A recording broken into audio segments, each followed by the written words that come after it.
বিসমিল্লাহির রহমানির রহিম। আল্লাহ রাসূল বলতেছেন, ইন্নামা বুইসতু লিউতাম্মিমা মাকারিমাল আখলাক, যে আমি তোমাদের মাঝে প্রেরিতই হইছি আখলাককে প্রতিষ্ঠা করার জন্য। তো এই আখলাক অনেক সামগ্রিক, অনেক বিস্তীর্ণ একটি বিষয়। ব্যক্তি জীবনের সাথে যেরকম আখলাক আছে, ঠিক একইভাবে সমাজ, রাষ্ট্র, বিশ্ব ব্যবস্থা, বিশ্ব ব্রহ্মাণ্ডের সকল কিছুর সাথেই এই আখলাক জড়িত। তো এটাকে প্রতিষ্ঠা করার জন্যই আসছেন। তো এই আখলাক যখন থাকে না, তখন সমাজ একটা ভারসাম্যহীন অবস্থার মধ্য দিয়ে সামনের দিকে অগ্রসর হয়।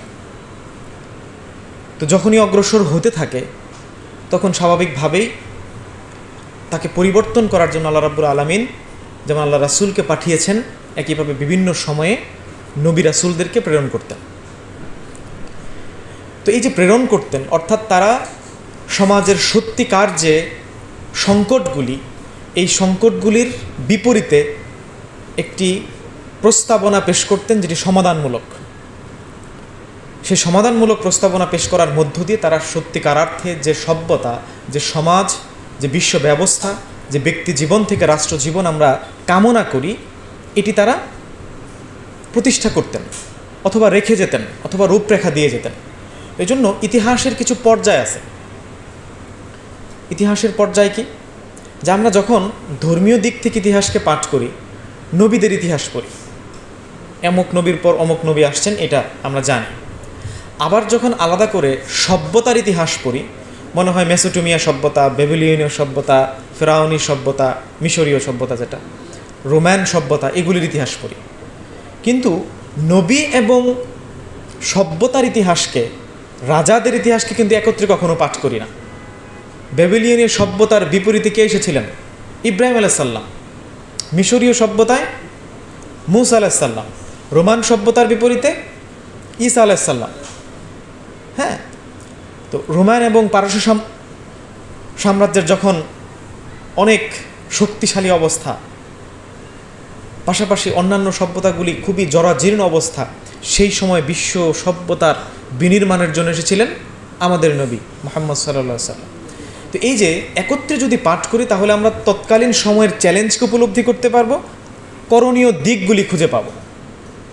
তো জন্য ইমাম আবু হানিফার একটা গুরুত্বপূর্ণ কথা, মান লাম ইয়ালাম আহলা জামানি ফাহুয়া জাহিল।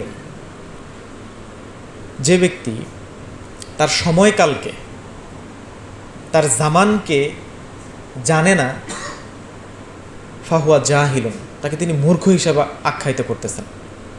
তো আমাদের যে সময়কাল, এই সময়কালে তৎকালীন সময় যেরকম নবী রাসূলরা চ্যালেঞ্জ গ্রহণ করে নতুন প্রস্তাবনা হাজির করতেন, আমাদের সময়ের অবস্থা কি, কোন কোন অবস্থার মধ্য দিয়ে আমরা এই অবস্থায় এসে নিপতিত হয়েছি, এবং সেটার আলোকে প্রস্তাবনা এবং আমাদের করণীয় কি হওয়া উচিত, এটি নবীদের সুন্নত, নববী মেথডের আলোকে আমাদের জন্য প্রদত্ত একটি শিক্ষা।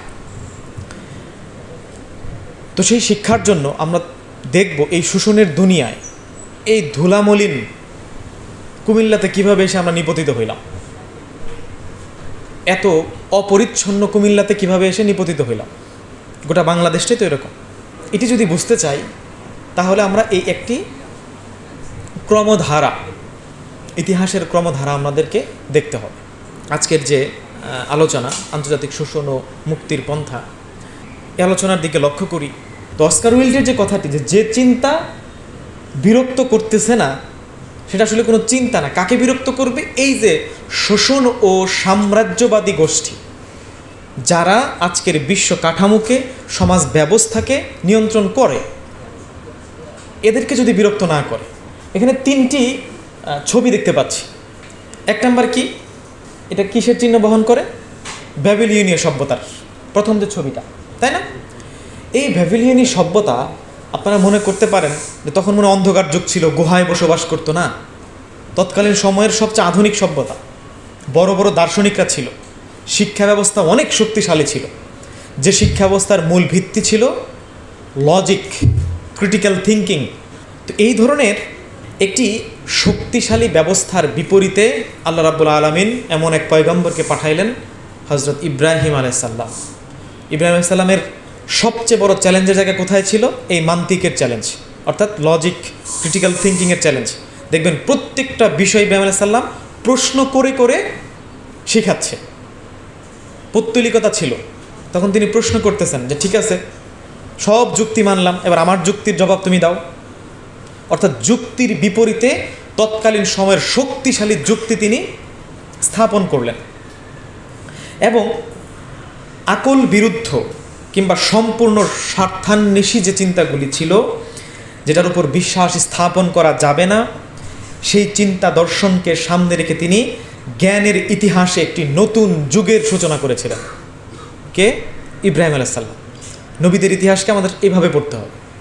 ওনার সময়ের চ্যালেঞ্জ কী ছিল, উনি কীভাবে এটাকে বিকল্প প্রস্তাবনা হাজির করে নতুন একটা দিকে ধাবিত করেছেন।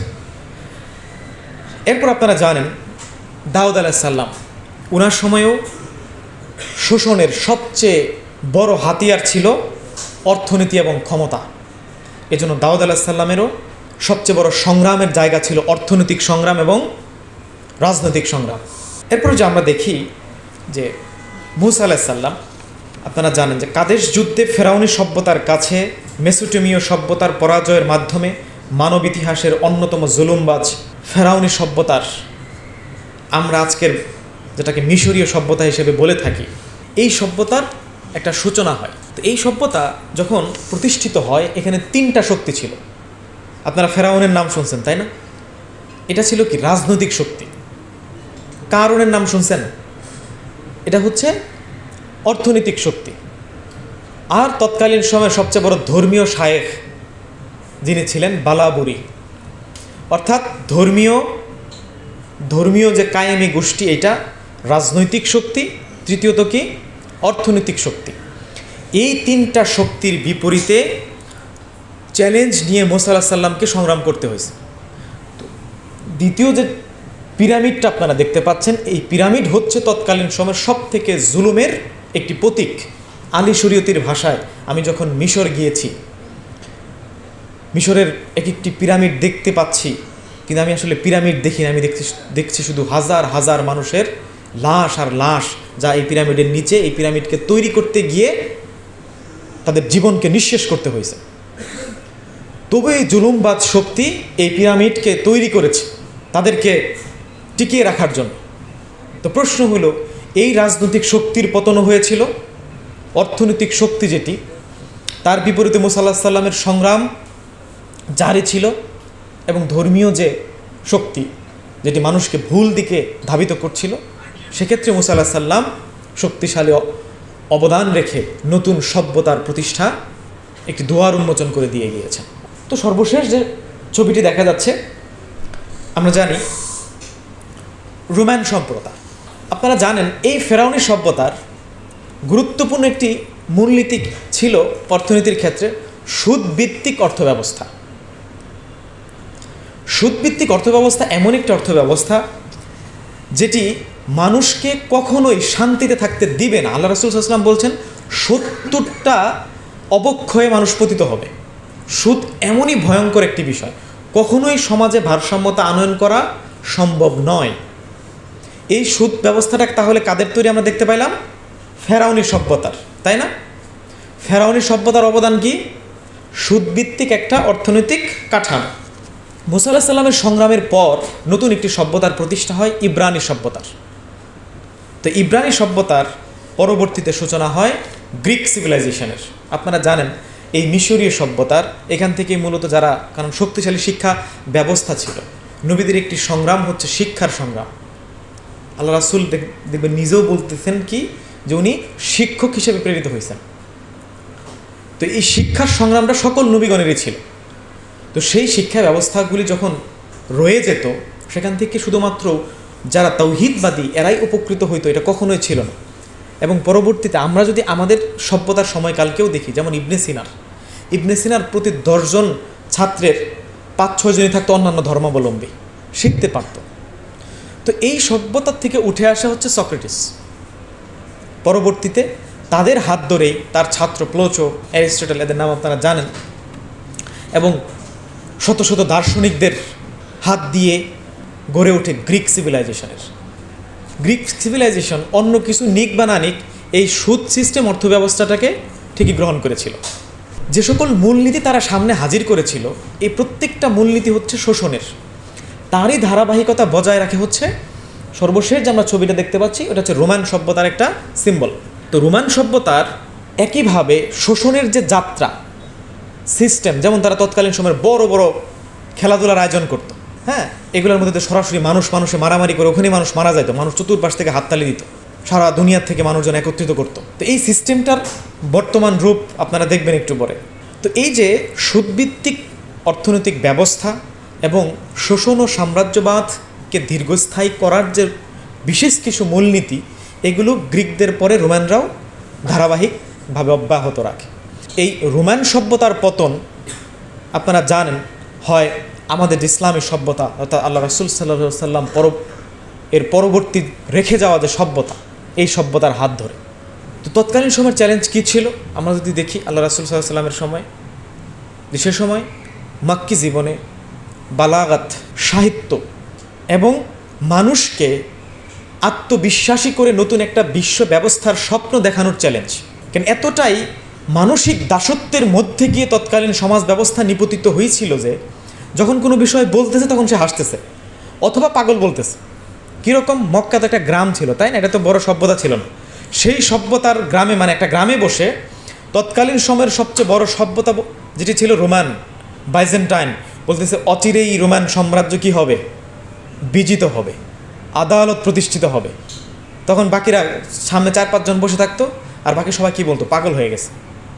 এজন্য কুমিল্লাতে বসেও আজকে সেইটা দিতে হবে। আমাদের সভ্যতাকে আমরা পুনর্বিনির্মাণ করব এবং বিশ্ব সভ্যতার যে ভাগ্য নিয়ত্তা আমরা 1200 বছর ছিলাম, আবারও সেই বিশ্ব সভ্যতার ভাগ্য নিয়ত্তা আমরা হব। তাতে হয়তো অনেকে পাগল বলবে, কিন্তু এটাই সবচেয়ে বড় সত্যি, সবচেয়ে বড় হাকিকত। তো এই চ্যালেঞ্জ তিনি যখন নিচ্ছেন, পরবর্তীতে তখন তিনি যখন মদিনায় গেলেন, মদিনায় যাওয়ার পর দেখবেন 3টি কাজ করেছিলেন আল্লাহ রাসূল।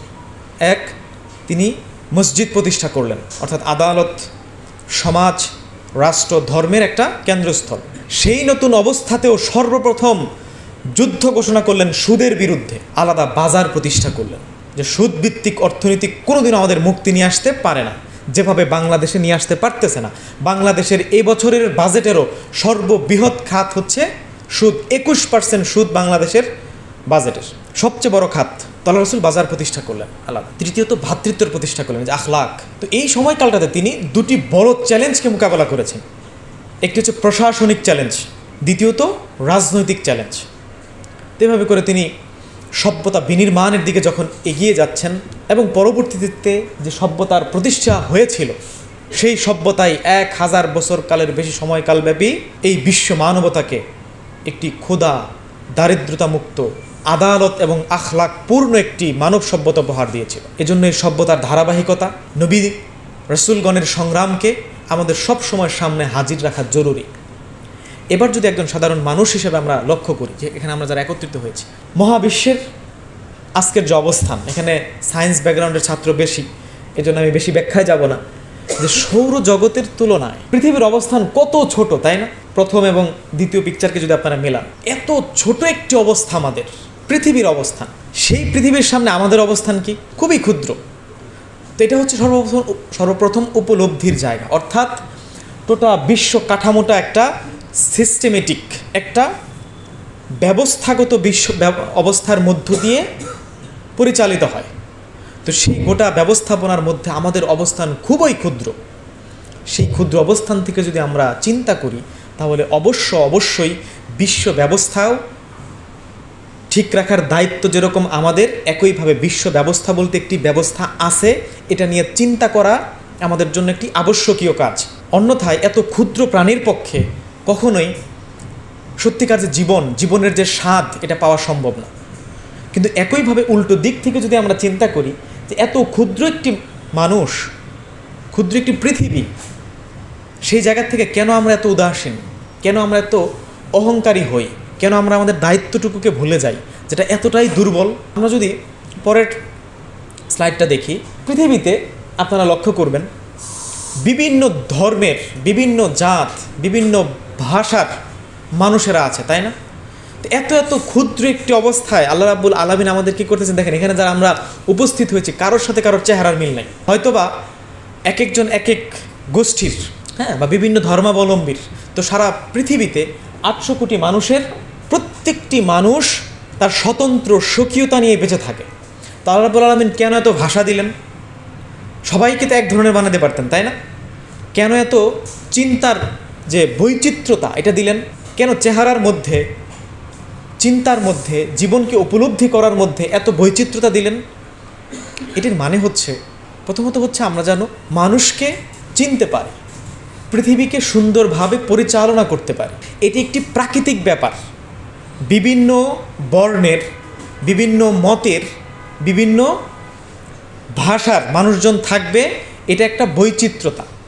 এটা পৃথিবীর একটি প্রাকৃতিক সিস্টেম। আর এটি কেন? এটি মানুষের স্বার্থেই। তো এই বিষয়টা এখানে কেন উল্লেখ করলাম? আপনারা নিচে 3টি ছবি দেখতে পাচ্ছেন। 3টি হচ্ছে শোষণ ও সাম্রাজ্যবাদ, যেটাকে আমরা জানি ঔপনিবেশিক শোষণ হিসেবে, তাই না? আমাদের অঞ্চলে কারা শোষণ করছে? ব্রিটিশ শক্তি। আফ্রিকা অঞ্চলে ফরাসিরা, পর্তুগিজরা, ডাচরা, বা আজকের বিশ্বজোড়া ইউরোপ এবং আমেরিকান শক্তি, যারা এটাকে শোষণ করতেছে। তো এই শোষণের চিত্রগুলি যদি আমরা দেখি, দেখেন ক্ষুধা এবং দারিদ্রতার অবস্থা কতটা নিচে প্রবাহিত হলে মানুষের অবস্থা এই ধরনের হতে পারে। যে মানুষকে এত বৈচিত্র্যতা দিয়ে আল্লাহ রাব্বুল আলামিন তৈরি করলেন, সেই মানুষের জন্য ইসলামী সভ্যতা 1 নাম্বার যে মূলনীতি সামনে হাজির করলো, সেটি হচ্ছে কারামাতুল ইনসান, মানুষের মর্যাদা। সেই মানুষের মর্যাদাকে হারিয়ে বিশ্ব সভ্যতা আজ কোথায় গিয়ে নিপতিত হইল? যে সভ্যতার বড় একটি অংশ এই ধরনের ক্ষুধা এবং দারিদ্রতার মধ্যে গিয়ে নিপতিত হয়েছে। যে 1000 বছরের সভ্যতা দেখাচ্ছে যে গোটা পৃথিবীকে ক্ষুধামুক্ত রাখা সম্ভব, মানুষকে কর্মক্ষমভাবে তার যে মর্যাদা, তার যে সম্মান, এটি দিয়ে বেঁচে থাকার যে সত্যিকার সম্মানজনক জীবন, এটি দেওয়া সম্ভব। ভারতীয় উপমহাদেশে আমরা যখন ছিলাম, মাত্র 15% ছিল মুসলমান, সর্বোচ্চ 15% হয়েছে। সেই 15% মুসলিম অঞ্চলে এত এত ধর্ম ছিল, একটা ধর্মকেও মুসলমানরা নষ্ট করে নাই, একটা ভাষাকেও নষ্ট করে নাই। এবং মানুষের মর্যাদা এতটাই উপরে ছিল যে মুসলমানদের রাজধানী দিল্লিতে মাত্র 20% ছিল মুসলমান। এখনও পর্যন্ত কিন্তু হিন্দু সম্প্রদায়ের মানুষজন বেশি। তারা নিরাপত্তার সহিত সম্মান নিয়ে রাজধানীগুলিতে থাকতো। ইস্তাম্বুলেও মুসলিম থেকে ইয়াহুদি এবং খ্রিস্টানরা বেশি ছিল। বাগদাদ, শাম অঞ্চলে, সকল জায়গাতে একই অবস্থা। এতটাই নিরাপত্তার সহিত মানুষকে রেখেছে, একটি ভাষাকেও নষ্ট করে নাই। কিন্তু এই যে ভাষার বৈচিত্র্যতা, এই যে ধর্মের বৈচিত্র্যতা, সেই জায়গাতে যখন এই উপনিবেশ শক্তি আসলো, আসার পরে সর্বপ্রথম আমাদের ভারতীয় উপমহাদেশে তারা আমাদের যে জ্ঞানের ভাষা ছিল, আমাদের শিক্ষা ব্যবস্থার নাম ছিল দার্সবাড়ি, এই দার্সবাড়িগুলিকে ধ্বংস করছে এবং দার্সবাড়ির যে জ্ঞানের ভাষা, শিক্ষার যে মাধ্যম আরবি, এই আরবিকে সবার আগে নষ্ট করছে। এরপরে রাষ্ট্রীয় ভাষা ছিল 2টা, একটা ছিল ফার্সি আমাদের বাংলা অঞ্চলে, দ্বিতীয় রাষ্ট্রভাষা ছিল বাংলা।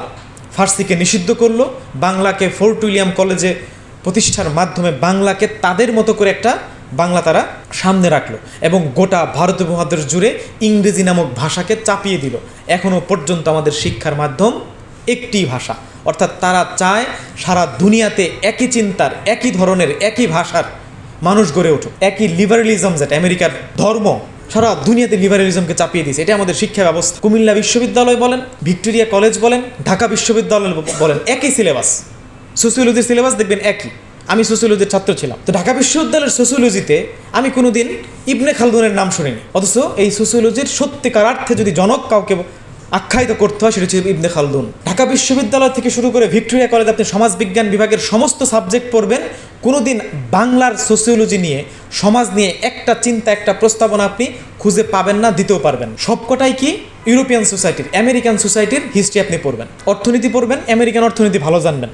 বাংলাদেশের দুরবস্থা, সত্যিকারের মুক্তির প্রস্তাবনা কি হওয়া উচিত, এটা আমরা জানবো না। বাজেট হয়ে যাবে 21%, 90% মুসলমানের দেশে 21% সুদ থাকে, এই ধরনের একটি বাজেট পেশ হয়, সেটা নিয়ে আমাদের কোনো মাথা ব্যথা নেই। সর্বোচ্চ ব্যক্তি জীবনের সুদ নিয়ে আমরা আলোচনা করি। এই যে দুরবস্থার মধ্যে আমরা এসে নিপতিত হয়েছি, এটা কি যে এক ধরনের হইতে হবে, একই ধরনের সিস্টেম সারা দুনিয়াতে প্রতিষ্ঠিত হইতে হবে, ড্রেস আপ থেকে শুরু করে সব এক ধরনের হইতে হবে। কিন্তু ইসলাম কখন এটা এভাবে চাপিয়ে দেয়নি। স্বকীয়তা, সাংস্কৃতিক ভিন্নতা, ভাষার ভিন্নতা, সকল ভাষাকেই সম্মান করেছে, টিকিয়ে রেখেছে। বাংলা ভাষাকে 1000 বছরের পুরনো ভাষা আমরা কেন বলতে পারি? কারণ এই ভাষাকে শক্তিশালী যারা করেছেন তারা মুসলমানরা। তো এই যে পার্থক্যের জায়গাটা, আজকের শোষণ ও সাম্রাজ্যবাদী দুনিয়ার ক্ষমতায় যারা, তারা এটাকে ভ্যানিশ করে দিয়ে সব তাদের মতো করতে চাচ্ছে। আর আমরা যেহেতু ক্ষমতায়, অতএব আমরা ভালো থাকবো, ইউরোপের প্রত্যেকটা বিল্ডিং অনেক সুন্দর হয়ে দাঁড়িয়ে থাকবে, পরিচ্ছন্ন থাকবে, আমার দেশের সকল স্কলারশিপ আমি দিব, কিন্তু দরিদ্র দেশগুলির থাকবে ময়লা। এখানে এটা হতে দেওয়া যাবে না, এখানে ভিন্ন মত সহ্য করা হবে না, এখানে নিরাপত্তা থাকবে না। বাংলাদেশে নিরাপত্তা নাই, কিন্তু আমাদেরকে শোষণকারী যে ব্রিটেন, সেখানে ঠিকই নিরাপত্তা আছে। কারণ নিরাপত্তা মানব জীবনের একটা গুরুত্বপূর্ণ চাহিদা, এটি ছাড়া মানুষ বাঁচতে পারে না। তো সেই নিরাপত্তা কারা দিচ্ছে? ব্রিটেন দিচ্ছে। তারেক রহমানও ব্রিটেন যাবে, সজীব অজেদ পুতুলও ব্রিটেনে থাকে, জামাতের অধ্যাপক গোলাম আজমও ব্রিটেন থাকে। দেখুন সব বাংলাদেশে 3টে তো মূল পলিটিক্যাল পার্টি, তাই না? জাতীয় পার্টিরা দেখুন ব্রিটেন দিয়ে বসে থাকে, তাদের সন্তানগুলো ব্রিটেন পাঠাবে, ইউরোপে পাঠাবে। কারণ কি? নিরাপদ। অর্থাৎ এই যে অবস্থা, একটা অনিরাপদ অঞ্চল কোথায়? আমাদের ভারতীয় মহাদেশ, কোথায়? আফ্রিকান অঞ্চলগুলি, কোথায়? জাজিরাতুল আরবের অঞ্চলগুলি, অর্থাৎ যে অঞ্চলগুলি দিয়ে মুসলিমরা বসবাস করতেছে, কিংবা তাদের বাইরের যে জনগোষ্ঠীরা যে সকল জায়গায় বসবাস করে, ওগুলিকে অনিরাপদ একটি ক্ষুধাযুক্ত পৃথিবী হিসাবে রেখে দেওয়া হয়েছে। তো এই যে বৈষম্যের জায়গাটা, এটি কি যদি আমরা লক্ষ্য করি, তাহলে দেখব বর্তমান পৃথিবী কেমন আছে। আসলে বর্তমান পৃথিবী 80 কোটি মানুষ না খেয়ে ঘুমায়, এটা জাতিসংঘের হিসাব অনুযায়ী। তো জাতিসংঘ কাদের, এটা আমরা একটু পরে জানবো, তাদের হিসাবে দিচ্ছি। 80 কোটি মানুষ না খেয়ে ঘুমায়, আর দারিদ্র্য সীমার নিচে বসবাস করে 300 কোটির অধিক মানুষ এই বিশ্ব ব্যবস্থায়। এরপর প্রতি 10 সেকেন্ডে একজন শিশু খাদ্যর সংকটে মারা যাচ্ছে।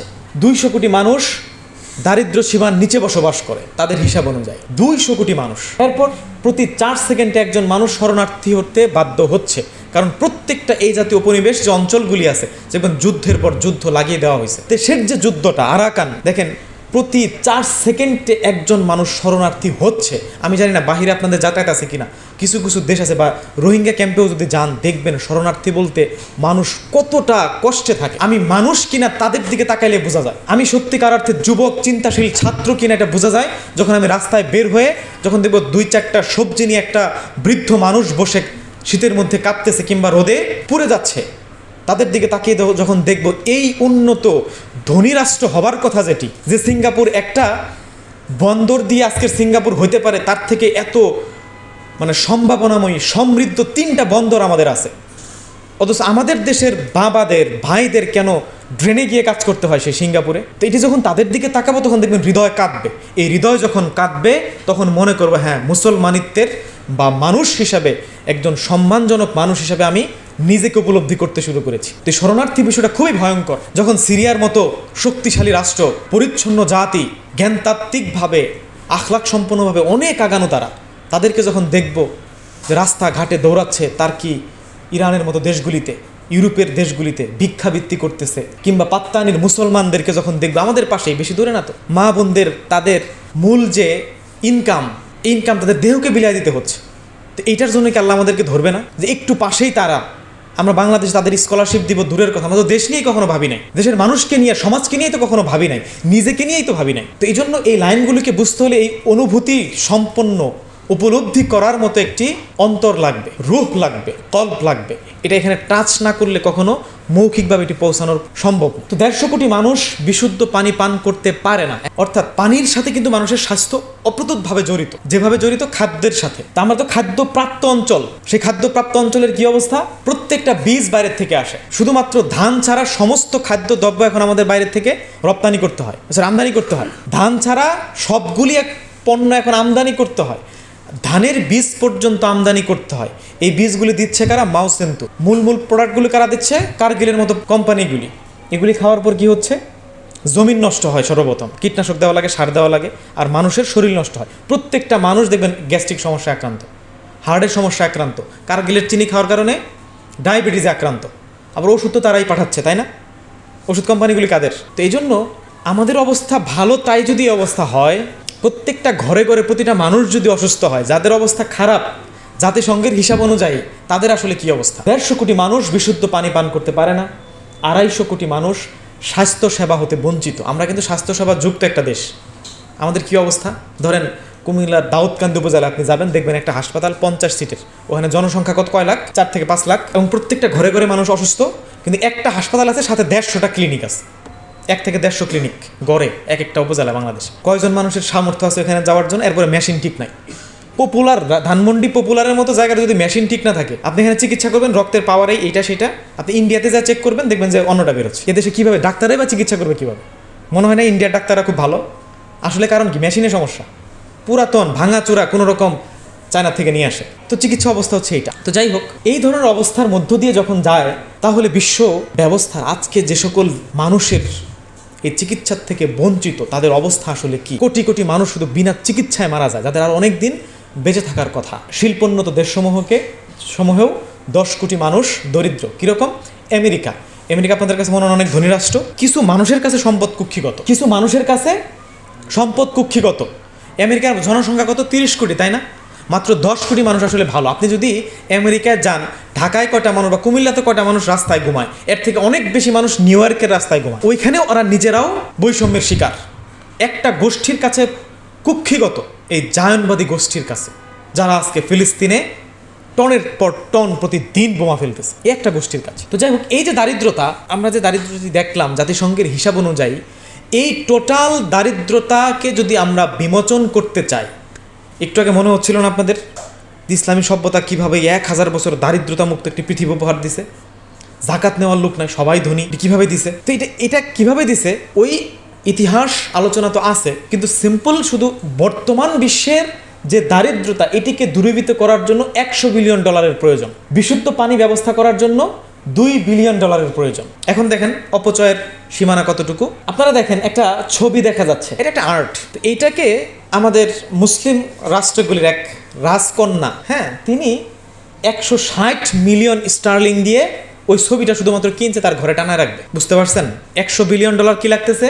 টোটাল দারিদ্রতা বিমোচনের জন্য লাগতেছে। সেখানে একটা ছবি কিনে কত দিয়ে? 160 স্টার্লিং দিয়ে। তো এরপরে দেখেন টপ যে 10 জন ধনী, এই ধনীর তালিকা আপনারা দেখতে পাচ্ছেন, এটা নেটও অ্যাভেলেবেল। এদের কাছে কত ভাগ সম্পদ কুক্ষিগত।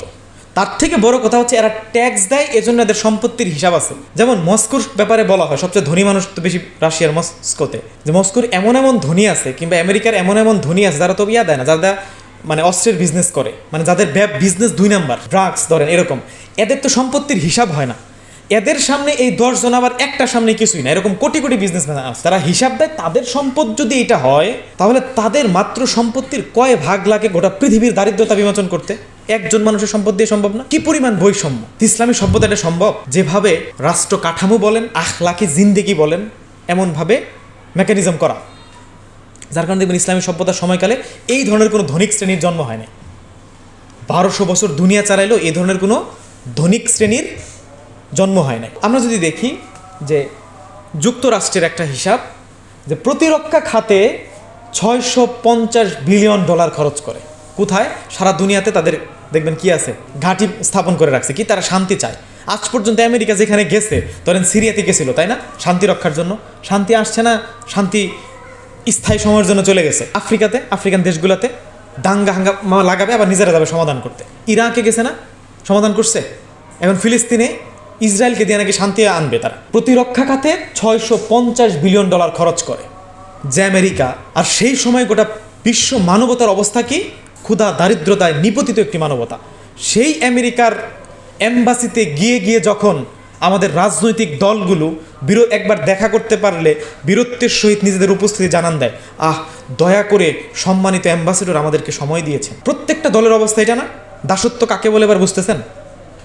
আপনি জানতো ইরান রাষ্ট্রে জানতো একটা অ্যাম্বাসেডর আয়াতুল্লাহ খুমেনির সাথে দেখা করতে পারে কিনা? তার্কিতে জানতো তার্কির সবচেয়ে ছোট দলগুলিও তাদের অফিসে এসে অ্যাম্বাসেডররা বসে থাকে, এবং যদি অফিসে কাউকে পাঠায়ও 3য় শ্রেণীর নেতা একটা পাঠায় দেয় রাজনৈতিক দলগুলি। তাহলে আমরা কারা? ইরান তার্কির যদি থাকে, আমাদের কেন নাই? যে গোষ্ঠী গোটা বিশ্ব মানবতার শান্তি কেড়ে নিয়েছে, তারা আমাদের শান্তি দিবে মনে করেন? তারা আমাদের শান্তি কিভাবে দিচ্ছে? আমাদের কৃষিক্ষেত্র তাদের হাতে। ব্রিটিশ আমলে 35 থেকে 40% অর্থনীতি আমরা মানে সাম্রাজ্যবাদী শোষণের শিকার হইতাম, আর এখন তো প্রায় 70% বিদেশি শক্তির হাতে নিয়ন্ত্রিত। এটা নিয়ে কেন আমাদের মাথা ব্যথা নাই? এটা নিয়ে কেন আমাদের বিশ্ববিদ্যালয়ে কোনো সেমিনার, জাতীয় প্রস্তাবনা সামনে আসে না? রাজনৈতিক দলগুলো কেন এগুলো নিয়ে রাজনীতি করে না? রাজনীতি মানে কি শুধু এইটাই যে একজন যাবে আর একজন আসবে? রাজনীতিক মানে শুধু এইটাই, মন্ত্রী চেঞ্জ হবে আর মন্ত্রীরা শপথ নেবে, ওই মন্ত্রণালয়ের কাজ কি? যদি তাই হইতো, এখানে যারা আসছেন দেখবেন ম্যাক্সিমাম আপনারা যারা বিশ্ববিদ্যালয়ে পড়াশোনা করেন জরিপ করে দেখেন প্রত্যেকটা স্টুডেন্টের স্বপ্নই শুধু কীভাবে অনার্সটা শেষ করে কোনোরকম একটা ভালো চাকরি নেবে, পেট চালাবে। যে জাতি বিশ্ব ব্যবস্থার ভাগ্য নিয়ত্তা, তাদের কেন চিন্তা করতে হবে আমার পেট চালাতে হবে শুধুমাত্র? এতে আমেরিকান ড্রিমস, তাদের যে নাগরিক, সে নাগরিককে তারা কী শিখায়? যে একটা ফ্ল্যাট লাগবে, একটা সুন্দরী বা সুন্দর সঙ্গিনী লাগবে, আর একটা কুকুর লাগবে, তাই না? এটা তো তাদের ড্রিম। আমাদের ড্রিম এটা, আমাদের ড্রিম হচ্ছে আমরা শুধু ভালো থাকবো এরকম নয়, এই সমাজকে ভালো রাখবো। সমাজের 90 জন মানুষ অসুস্থ, আমি সুস্থ থাকতে পারি না। আমাদের ড্রিম হচ্ছে এই যে মিশন, যেটা শুরুতেই বললাম, ইন্নামা বুইসতু লিউতাম্মিমা মাকারিমাল আখলাক, আখলাক প্রতিষ্ঠা, যেখানে সমাজের মানুষ ভালো থাকে, আদালত থাকে, সামাজিক নিরাপত্তা থাকে, অর্থনৈতিক নিরাপত্তা থাকে, স্বাস্থ্য, খাদ্য, এসব সকল কিছুর নিরাপত্তা যেখানে বজায় থাকে, এই বিষয়গুলো যেখানে বজায় থাকে, সেখানে ভাই কার ঠেকা পড়ছে চুরি করবে? ইসলাম তখন গিয়ে বলতেছে এই সব কিছু যদি না থাকে, থাকার পরে যদি কেউ চুরি করে তখন তাকে হাত কাটো। তা আমার কাছে শুনলে কি মনে হয়? ইসলাম আসলে হাত কেটে দিবে, তাই না? এগুলো তো ইসলাম ফোবিয়ার একটা অংশ। ইসলাম বলতেছে সব কিছু, আদালত, ন্যায়ভিত্তিক অর্থনীতি, সামাজিক নিরাপত্তা, আখলাক সম্পন্ন শিক্ষা ব্যবস্থা, উন্নত কৃষি, খাদ্যনীতি, সব কিছু বিদ্যমান। এরপরে যদি কেউ চুরি করে তখন তাকে হাত কাটতে বলতেছে। কিন্তু এরপরে কেউ চুরি করবে? 1000 বছর বিশ্ব ব্যবস্থার ভাগ্য নিয়ত্তা, সম্মানিত জাতি হিসেবে বিশ্ব মানবতাকে পরিচালনা করলো, কই একটা হাতও তো কাটা লাগে নাই? দেখাতে পারবেন ইতিহাস হাত কাটছে যে? সেই প্রথম দিকে 1-2টা হাত কাটা লাগছে, 1000 বছর পর্যন্ত কেন লাগে না এটা? কিন্তু ইসলাম শুনলে আবার কল্পনায় কি আসে? খালি মনে শাস্তি, কল্লা কাটবে। এটা ইসলামী সভ্যতার কোনো চিত্র হতে পারে না। তো যাই হোক, তো সেই আমেরিকা এইভাবে তাদের আগ্রাসন পরিচালনা করার জন্য $650 বিলিয়ন, এটা তারা বাহ্যিকভাবে হিসাব দেয়, এর থেকে অনেক বেশি খরচ করে। আসলে বাহ্যিকভাবে হিসাব দিচ্ছে, এটা শারীরিক মানে মোটা হয়ে গেছে, বুঝছেন? খাইতে খাইতে এই স্থূলতা কমানোর জন্য প্রতি বছর খরচ করে $200 বিলিয়ন। আর গোটা বিশ্ব ব্যবস্থার দারিদ্রতা বিমোচনের জন্য কত দরকার? $100 বিলিয়ন। ফুটবল খেলায় $600 বিলিয়ন বেশি পরিমাণ অর্থ আবর্তিত হয় তার দেশে। এখন দেখেন তাহলে ইউরোপিয়ান যে ইয়াগুলি হয়, কি বার্সা, রিয়াল মাদ্রিদ, মানে লা লিগগুলা, এগুলার কি অবস্থা? তাইলে ওই যে মিলসে একটু আগে বললাম না, রোমান সভ্যতা কি করতো? সবাইকে একত্রিত করতো, বিভিন্ন ধরনের খেলাধুলার আয়োজন করতো, অপচয় করতো। এখনও বিদ্যমান না? সমস্যা না, আপনি খেলাধুলা করেন, কিন্তু মানুষের যখন এই অবস্থা, আপনার 5 টাকা বের হচ্ছে না এই দারিদ্রতা, মানুষের কষ্ট দূর করার জন্য, কিন্তু উল্লাসের জন্য, বেহায়াপনার জন্য এরকম বিলিয়ন বিলিয়ন, শত শত বিলিয়ন ডলার খরচ করতেছে। কোথাকার টাকা এগুলি? আপনারা ভাবতেছেন তাদের ইনকাম করা টাকা? সবচেয়ে কৃষির ক্ষেত্রে আগানো কারা? ফ্রান্স, নেদারল্যান্ড, স্পেন, এরা, তাই না? আচ্ছা, এদের কৃষিজাত পণ্য কয়টা আছে? জমিন কয়টা আছে? আমাদের অঞ্চলগুলির থেকে তারা শোষণ করে নিয়ে যায়, নিয়ে জাস্ট কি করে? যেমন গার্মেন্ট শিল্প বাংলাদেশে, আপনি মনে করেন যে ইংল্যান্ডে বড় বড় গার্মেন্ট শিল্প আছে, এত এত সারা দুনিয়ার কাপড়ের আদান প্রদান করতে পারবে? এই দরিদ্র দেশগুলি থেকে নিয়ে যাচ্ছে, একটু চেঞ্জ করে একটা ব্র্যান্ড নাম লাগাই দিবে, 100 টাকার, মানে মাত্র $1 কম দাম একটা পাঞ্জাবি বা একটা শার্ট, সেইটা শুধু ইউরোপ দিয়ে একটু ঘুরে আসবে, $600 হয়ে যায়। আমার দেশের শ্রমিকরা বেতন পায়। 93% গার্মেন্টসের নারী শ্রমিক যারা অসুস্থ, ঋণে খায়, মানে সবাই ঋণগ্রস্ত, সঠিক চিকিৎসা নিতে পারে না। যেগুলো গার্মেন্টস এরিয়া, গাজীপুর, নারায়ণগঞ্জ, এগুলোতে ঘুরে দেখেন কি অপরিচ্ছন্ন, অস্বাস্থ্যকর অবস্থার মধ্যে তাদের দিনপাত করতে হয়। এই শোষণের মধ্য দিয়ে একটি আগ্রাসনের সাম্রাজ্য তারা দাঁড় করিয়েছে। তো এই দুনিয়ায় কিভাবে আসলো, তাই না?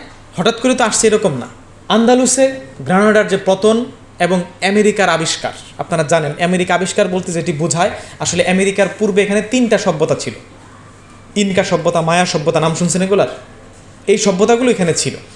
এই সভ্যতাগুলিকে ধুলির সাথে মিশিয়ে দেওয়ার মতো অবস্থা করে তারা। হাজার হাজার না লক্ষ লক্ষ দাসকে ইংল্যান্ডে নিয়ে আসে। অর্থাৎ পূর্বের যে রেড ইন্ডিয়ানরা বা ইনকা সভ্যতার, মায়া সভ্যতার যারা ওই অঞ্চলে ছিল, আজকের আমেরিকা যেখানে, সবকে হত্যা করে, গণহত্যার মধ্য দিয়ে দাস বানিয়ে নানানভাবে এই সভ্যতাগুলিকে তারা ধূলিসাৎ করে দেয়। ধূলিসাৎ করে যখন তারা নতুন করে একটা ব্রিটিশদের, শুনতে খারাপ শোনালে ওইটাই সত্য কথা, ব্রিটিশদের মানে জায়োনিস্ট ব্রিটিশদের জারজ সন্তান আজকের আমেরিকা, তারাই যখন এখানে একটা রাষ্ট্র প্রতিষ্ঠা করলো, তখন তারা দেখাইলো কি এটাই আমাদের আবিষ্কার, এটা আমেরিকা আমরা আবিষ্কার করছি। আর এইদিকে আন্দালুসের পতন হইল। এরপর যদি আমরা দেখি উসমানী সালতানাতের দ্বিতীয় ভিয়েনা অবরোধ, এটি ব্যর্থ হয়। মুসলমানদের একটা বড় ধরনের রাজনৈতিক পতন এটার মধ্য দিয়ে হয় 1683 সালে। এইটা বলা যায় পতনের অন্যতম একটা ধাপ ইসলামী সভ্যতার তথা মুসলমানদের। বাংলায় পলাশীর পরাজয় ও ভারতীয় উপমহাদেশে ব্রিটিশ শোষণের সূচনা কত সালে? 1757 সালে। এটা আমরা মোটামুটি বাহ্যিকটা জানি, কিন্তু বাহ্যিক বলতে ইতিহাস দুই ধরনের, একটা হচ্ছে জাহিরি যেটা বাহ্যিক, আরেকটা হচ্ছে বাতেন ইতিহাস। বাতেন বলতে কি, যেটা আসলে ইতিহাস, সেখানে থিওরি থাকবে, সেখানে ক্রিটিক্যাল অ্যানালাইসিস করতে হবে কিভাবে কি হইলো, পেছনের ঘটনা কি ছিল, এরপর হচ্ছে এটাকে কজ অ্যান্ড ইফেক্টকে বিবেচনা করতে হবে।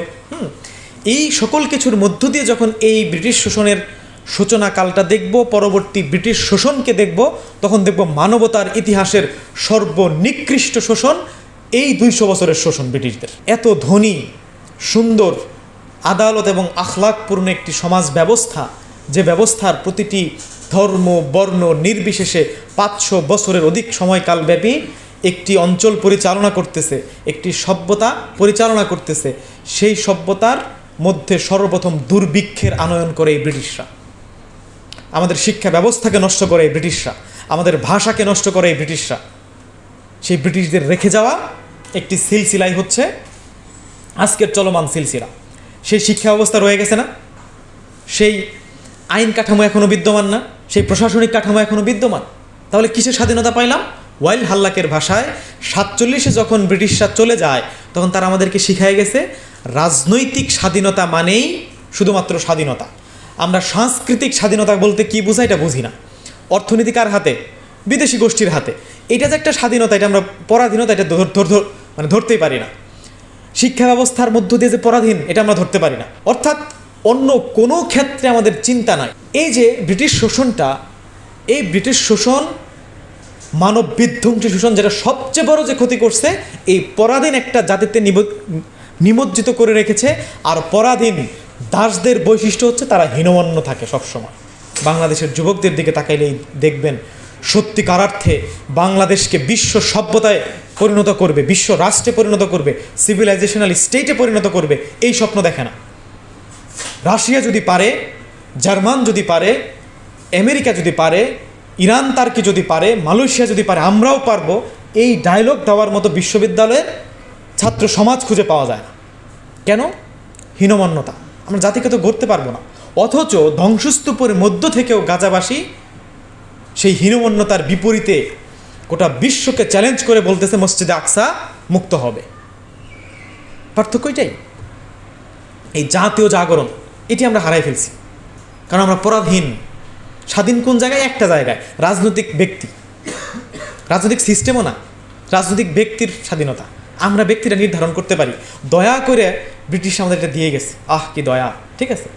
তো এইটা তারপরে পৃথিবীকে নিজেদের মধ্যে ভাগ করে নেওয়ার জন্য সাম্রাজ্যবাদীদের প্রথম যে বিশ্বযুদ্ধ, আপনারা জানেন, দুটি বিশ্বযুদ্ধ তারা পরিচালনা করে। প্রথম বিশ্বযুদ্ধে কি অক্ষশক্তি, যেটা জার্মানি, অস্ট্রিয়া, হাঙ্গেরি, উসমানি, বুলগেরিয়া, আর মিত্রশক্তির পক্ষে সার্বিয়া, রাশিয়া, যুক্তরাজ্য, ফ্রান্স, জাপান, ইতালি, মার্কিন যুক্তরাষ্ট্র। এই যে ভয়াবহ একটি যুদ্ধ সংঘর্ষিত হলো, কত মানুষ যে মারা গেছে আসলে সঠিক হিসাব তো নাই। উইকিপিডিয়াতে দেখায় 2-3 কোটি মারা গেছে, কিন্তু আসলে 2-3 কোটি অসম্ভব। এর পরবর্তীতে এক দেশ আরেক দেশকে দমানোর জন্য সৃষ্ট যে ভাইরাসগুলি শুধুমাত্র দিছে, করোনা ভাইরাস যেরকম সৃষ্ট একটি ভাইরাস ছিল, এরকম সৃষ্ট ভাইরাস দিয়ে দিয়ে পরবর্তীতে মারা যায় আরও 5 কোটির অধিক মানুষ। তো এই সময়েই বড় বড় বেশ কয়েকটা সাম্রাজ্যের পতন ঘটে। আরব যে অঞ্চলটি, এই অঞ্চলটা ব্রিটিশ এবং ফরাসি যে সাম্রাজ্যবাদী গোষ্ঠী এদের হাতে চলে আসে। তারা নতুন করে সীমানার ডিজাইন করে, হ্যাঁ, একটি নতুন শোষণের প্রক্রিয়া তারা তৈরি করে। পূর্বে একভাবে শোষণ করত, প্রথম বিশ্বযুদ্ধের পরে শোষণের প্রক্রিয়াটা চেঞ্জ হয়। দ্বিতীয় বিশ্বযুদ্ধ একইভাবে মানব ইতিহাসের ভয়াবহ যুদ্ধ। মিত্রশক্তি সোভিয়েত ইউনিয়ন, যুক্তরাষ্ট্র, ইংল্যান্ড এবং চায়না। আর অক্ষশক্তির ক্ষেত্রে কারা ছিল? Germany, Japan, Italy, Hungary, Romania ও বুলগেরিয়া। এই যুদ্ধ এতটাই ভয়াবহ ছিল, 9 কোটি হিসাবকৃত মানুষ, কত যে মারা গেছে কে জানে। এত পরিমাণ মানুষ মানব ইতিহাসে কখনোই মারা যায় না। এই পাশ্চাত্য সভ্যতার হাতে যখন ক্ষমতা গেছে, নিজেরা মারামারি করে 9 কোটির অধিক মানুষ শুধু একটা যুদ্ধে মারা গেছে। 9 কোটি মানুষ, চিন্তা করতে পারেন, একটা যুদ্ধে মারা গিয়েছে। অথচ তারা আমাদেরকে কী শেখায়? সভ্যতা শেখায়। তারা এসে জ্ঞান দেয় এম্বাসি, জাতিসংঘের নাম দিয়ে কিংবা এনজিওগুলির নাম দিয়ে। তো পৃথিবীর প্রেক্ষাপটে এই প্রথম বিশ্বযুদ্ধ এবং দ্বিতীয় বিশ্বযুদ্ধের যে সময়কালটা মাঝামাঝি, এটা খুবই গুরুত্বপূর্ণ। বিশেষ করে অর্থনৈতিক পরিবর্তন, ওয়েলফেয়ার স্টেট সহ দুনিয়া জুড়ে এক ধরনের পরিবর্তন তারা মানবতার সামনে হাজির করে। সেজন্য এই দুটি বিশ্বযুদ্ধ খুবই গুরুত্বপূর্ণ। এরপর যেমন জার্মান একটা বড় সাম্রাজ্য ছিল, খেলাফতের ক্ষেত্রে উসমানী খেলাফত যতটুকুই টিকে ছিল, এগুলির পতন হয়। পরবর্তীতে আপনারা জানেন যে পৃথিবীকে নিজেদের মধ্যে ভাগ করে নেওয়ার জন্য তারা দ্বিতীয় বিশ্বযুদ্ধ পরিচালনা। বিশ্বযুদ্ধর পরবর্তী সময়ে তারা বেশ কয়েকটি উদ্যোগ নেয়। একটি হচ্ছে কি, 1944 সালে 22 দিন ব্যাপী একটি সম্মেলন তারা অনুষ্ঠিত করে আমেরিকার ব্রেটন উড শহরে। তো এই আলোচনার পরবর্তী সময়ে কি হয়েছে, IMF, বিশ্ব ব্যাংক প্রতিষ্ঠিত হয়। IMF কি করে? আপনারা যারা অর্থনীতির ছাত্র বা এই সম্পর্কে ধারণা আছে একটু হলেও জানেন, ঋণ কিভাবে দেয়। আমাদের দেশকে ঋণ দেয় না, 1 কোটি টাকা ঋণ দিলে তার পেছনে 10টা শর্ত দেয়। মানে আপনাকে ঋণ দিবে, এক হচ্ছে ঋণে জর্জরিত করবে, আরেকটা হচ্ছে অন্য দিক থেকে যাতে আপনি দাঁড়াইতে না পারেন ওই শর্তগুলি দিয়ে দিবে, আপনাকে কখনোই শক্তিশালী হতে দিবে না। এই যে পুঁজিবাদী যে আগ্রাসন, এই পুঁজিবাদী আগ্রাসন নয়া একটি রূপ পায়। আর এই পুঁজিবাদী আগ্রাসনের মূল কেন্দ্রবিন্দু কোথায়? সুদ সিস্টেম। সেই সুদ সিস্টেম কোথা থেকে আসছে? ফেরাউনি সভ্যতার থেকে। ধন্যবাদ। তো ফেরাউনি সভ্যতার থেকে আসছে। তো সেই ফেরাউন আর আজকের ফেরাউন, তখন ছিল চেহারাটা দেখা যায়, এখন দেখা যায় না, সিস্টেমটা একই। সেই সুদ ব্যবস্থাটাকে এইভাবে ফিরিয়ে নিয়ে আসলো। মূলত এই যে সম্মেলনটা হইল ব্রেটন উড শহরে, এটি মূলত পূর্ব থেকে চলমান পুঁজিবাদী অর্থনৈতিক শোষণকে নতুনভাবে পৃথিবীর সামনে নিয়ে আসার একটা প্রক্রিয়া মাত্র, এবং একটি প্রাতিষ্ঠানিকীকরণ তারা এর মধ্য দিয়েই করে। মার্কিন ডলারকে আন্তর্জাতিক বাণিজ্যে লেনদেনের ক্ষেত্রে বিনিময়যোগ্য মুদ্রা হিসাবে অনুমোদন এবং এর মধ্য দিয়ে আন্তর্জাতিক অর্থ ব্যবস্থা ঘোষণা করা। অর্থাৎ এই 44 সালের ব্রেটন উড চুক্তির মাধ্যমে IMF এবং বিশ্ব ব্যাংক তার মূল যে কার্যক্রম এটি শুরু করে। এরপর যদি আমরা আসি, সবথেকে বড় যে গাঁথুনিটা দেয় তারা, সেটি হচ্ছে 1945 সালের ইয়াল্টা কনফারেন্সের মাধ্যমে। ইয়াল্টা কনফারেন্সে কে কে উপস্থিত ছিল? ইয়াল্টা কনফারেন্সে উপস্থিত ছিল তৎকালীন মার্কিন প্রেসিডেন্ট রুজভেল্ট, এরপর সোভিয়েত ইউনিয়ন বা আজকের যেটা রাশিয়া, এটার যে প্রধান স্টালিন, এবং ব্রিটিশ প্রধানমন্ত্রী চার্চিল। দ্বিতীয় বিশ্বযুদ্ধের পরে এই পরিকল্পনার মধ্য দিয়ে নতুন একটি বিশ্ব কাঠামো কিন্তু এই ইয়াল্টা কনফারেন্সের মধ্য দিয়েই প্রতিষ্ঠিত হয়। এজন্য মুসলিম যুবকদেরকে মনে রাখতে হবে, যদি আবার সেই সভ্যতা আমরা ফিরিয়ে আনতে চাই, আমাদের সভ্যতাকে প্রতিষ্ঠিত করতে চাই, তাহলে দ্বিতীয় ইয়াল্টা কনফারেন্সের আয়োজন আমাদেরকে করতে হবে, বিশ্ব ব্যবস্থাকে নতুন করে আমাদেরকে আবার ডিজাইন করতে হবে, এছাড়া কখনোই মুক্তি আসতে পারে না। তো পরবর্তীতে আপনারা জানেন যে 1920 সালের যে লিগ অফ নেশন তথা জাতিপুঞ্জকে বিলুপ্ত করে নতুন যে একটি মোড়ল বিশ্ব ব্যবস্থার সামনে হাজির করে, সেই মোড়লের নাম কি? জাতিসংঘ। তো এই জাতিসংঘ কেন? এই জাতিসংঘ হচ্ছে এই যে সিভিলাইজেশনটা তারা দাঁড় করাইলো ইসলামী সভ্যতার পতনের পরে, জায়নবাদী সভ্যতা, এই সভ্যতাকে টিকিয়ে রাখার জন্য এই জাতিসংঘের প্রতিষ্ঠা তারা করলো। কিসের জন্য? ইসরায়েল নামক যে রাষ্ট্র ধরেন, এই ইসরায়েলি গোষ্ঠীর হাত দিয়ে যে সভ্যতাটা প্রতিষ্ঠা হয়েছে, এইটাকে রক্ষা করার জন্য জাতিসংঘের প্রতিষ্ঠা। উদ্দেশ্য একটাই। এখন এই জাতিসংঘের অধীনস্থ তারা কী কী কাজ করবে? এটা একটা সংগঠন, তাই না? এটার অধীনে কাজ কী করবে? যে আন্তর্জাতিক অঙ্গনে আইন, নিরাপত্তা, অর্থনৈতিক উন্নয়ন, সামাজিক অগ্রগতি, মানবাধিকার বিষয়ে পারস্পরিক সহযোগিতার পরিবেশ সৃষ্টি করবে। কার বিরুদ্ধে তৈরি হয়েছে? ইসলামী সভ্যতার বিরুদ্ধে, তাই তো? তারা এসে কি করবে? আইন দিবে, আদালত দিবে, সামাজিক নিরাপত্তা দিবে, এরপর অর্থনৈতিক মুক্তি দিবে। হ্যাঁ, দেয়। কোথায় দেয়? তাদের দেশগুলিতে। সবচেয়ে বাজে অবস্থা কোথায়? যাদের বিপরীতে তাদের যুদ্ধ। দেখবেন আফ্রিকা অঞ্চলে ওখানে কারা ওরা? মুসলমানরা। আমাদের অঞ্চলে মুসলিমরা। আরব ভূখণ্ডে মুসলমান অধ্যুষিত অঞ্চল যেগুলি, অর্থাৎ যারা তাদের বিরুদ্ধে বিদ্রোহ করতে পারে, এই সকল অঞ্চলগুলিকেও তারা এখানে যুক্ত করতেছে, অন্যান্য আফ্রিকান আমেরিকান যে দরিদ্র দেশগুলি আছে সেইগুলি। তো এরপরে যে আমরা দেখি যে এইটার অধীনস্থই যে সংগঠনগুলি, অর্থাৎ সামরিক যে শক্তি ন্যাটো, এই ন্যাটো তাদের একটি এজেন্ডার অংশবিশেষ একটি প্রাতিষ্ঠানিক প্রক্রিয়া, যেটি একটি সামরিক প্রক্রিয়া। এটার মধ্য দিয়ে আপনারা জানেন পৃথিবীর বিভিন্ন অঞ্চলে তারা বিভিন্ন ধরনের অভিযান পরিচালনা করে, বিভিন্ন ধরনের শান্তি রক্ষার নামে যুদ্ধ পরিচালনা করে। এই বিষয়গুলি দিন শেষে এই জায়নবাদী পাশ্চাত্য সভ্যতার রক্ষার জন্যই প্রতিষ্ঠিত। তো এই যে বিশ্ব মানবতা নতুন একটা জায়গায় এসে নিপতিত হচ্ছে, এরই ধারাবাহিকতায় পরবর্তীতে কি হইল, এই জাতি ভিত্তিক যে আন্তর্জাতিক ব্যবস্থা এই জাতিসংঘের মধ্য দিয়ে পূর্ণতা তাদের পক্ষ থেকে তারা দিতে পারল। সর্বশেষ স্নায়ুযুদ্ধের অবসান 1991 সালে। আপনারা জানেন যে সোভিয়েত রাষ্ট্র এবং আমেরিকা যখন মুরল, তাদের মধ্যে থেকে এক গ্রুপ আরেক গ্রুপকে ডাউন দেওয়ার জন্য অনেক আবিষ্কার, স্নায়ুযুদ্ধ এই সময় তারা পরিচালনা করছে। এটিও তাদের নিজেদের শ্রেষ্ঠত্বের জন্য, আর এই শ্রেষ্ঠত্বকে রক্ষা করতে গিয়ে তারা বহু অঞ্চলকে, মানবতার বিভিন্ন গুরুত্বপূর্ণ স্বার্থকে তারা শেষ করেছে। এবং 11 সেপ্টেম্বর টুইন টাওয়ার যে আক্রমণ, এটার মধ্য দিয়ে বৈশ্বিক ইসলামফোবিয়া, প্যারাডাইম ওয়ার, বুদ্ধিভিত্তিক যে অপারেশন, এই অপারেশনগুলি তারা পরিচালনা করতে থাকে। আমি ইতিপূর্বে যেটা বললাম যে শিক্ষা ব্যবস্থা এবং শিক্ষা ব্যবস্থার সাথে যুক্ত অর্থাৎ বুদ্ধিবৃত্তিক আগ্রাসনকে তারা বৈধতা দান করে বিশ্ববিদ্যালয় সিস্টেম এবং মিডিয়া সিস্টেমের মধ্য দিয়ে। প্রত্যেকটা মিডিয়া তাদের করায়ত্ত একটা কঠিন অবস্থায় নিয়ে যায়, যেটি হচ্ছে এই বিষয়টাকে উস্কে দিবে কখনোই যাতে বিশ্ব সভ্যতার সামনে এই ইসলামী সভ্যতার নতুন করে উত্থান না হয়। এরপরে যদি আমরা লক্ষ্য করি যে সকল অঞ্চলে উপনিবেশ প্রতিষ্ঠা হয়েছিল, Belgium, France, Germany, Italy, Portugal, Spain, United kingdom, এটা শুধু আফ্রিকা অঞ্চলের একটা মানচিত্র। তো এখানে একটা দেখতে পাচ্ছেন একটা বাবা, তার সামনে একটা মানুষের কয়েকটা অঙ্গ পড়ে আছে। তো এটা কেন? ওই অঞ্চলে আপনারা জানেন চকলেট বেশি, উপরে চকলেটের ছবি দেখা যাচ্ছে। এই চকলেটের ক্ষেত্রে একটা নির্দিষ্ট পরিমাপ তারা করে দিত। আমাদের অঞ্চলে কি নীল চাষ করত, নীল চাষের পূর্বে কি প্রত্যেকটা অঞ্চলে জমিদার দিল বা ব্রিটিশদের কাছে একটা নির্দিষ্ট চাহিদা পরিমাণ অ্যামাউন্ট জমা দিতে হবে। অ্যামাউন্টটা কি দিবে যে এই ফসল সারা দেশ থেকে উৎপাদন হবে, উৎপাদন হওয়ার পরে এত পাউন্ড এখানে রাষ্ট্র পরিচালনার জন্য জমা দিবে, আবার তাদের একটা ধার্য থাকে ব্রিটেনে পাঠানোর জন্য। এইটা যে কোনো মূল্যে মানুষের কাছ থেকে তুলে নিতে হবে। এই জন্য নানান ধরনের শাস্তি তাদের হাতে ছিল।